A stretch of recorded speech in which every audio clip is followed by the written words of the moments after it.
only give you my observations. I've recently returned to the South after many, many years away, 4 decades. I moved to Nashville. And so it's helping me look at myself as a Southern woman. I do see the girdle within which my mother's spirit was contained and my own spirit was contained. But my goodness, women, dare I call you ladies, I grew up wearing pantyhose, and before that I wore stockings with a girdle, and I was a girl. And the idea of even pantyhose on my legs now feels like going to the state penitentiary. And I mention this because it's emblematic of so many things that we have broken free of.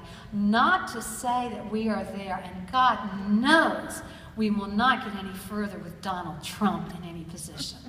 And let me just go on record to say that he can take his hand and put it somewhere else.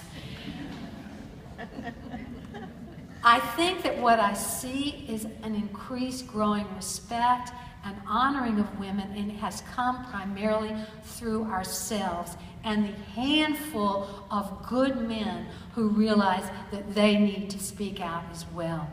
I was talking earlier with Jay Darden, who was at LSU at the same time I was, and I told him about being in the first chapter of National Organization for Women. And believe me, it was not a cool thing to do. The cool thing to do was to really pray and go to Mass and try to be a homecoming queen. And those of us who decided to read Gloria Steinem and to read Germaine Greer and to wake up to the fact that we had some power, even though we were still little prisses. And I was telling Jay that semester that we started National Organization, we decided we were not going to date for an entire semester. That was a liberation right there. I see that that world has crumbled. I do, however, see in myself still a need to present as pretty, to present as agreeable, to present as going along with.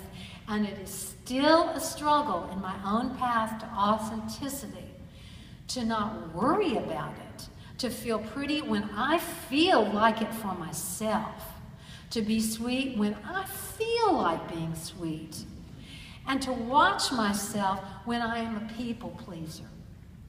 I think we still struggle with that. I think we still live in a culture where women have to be better than, not just equal, to be treated equally.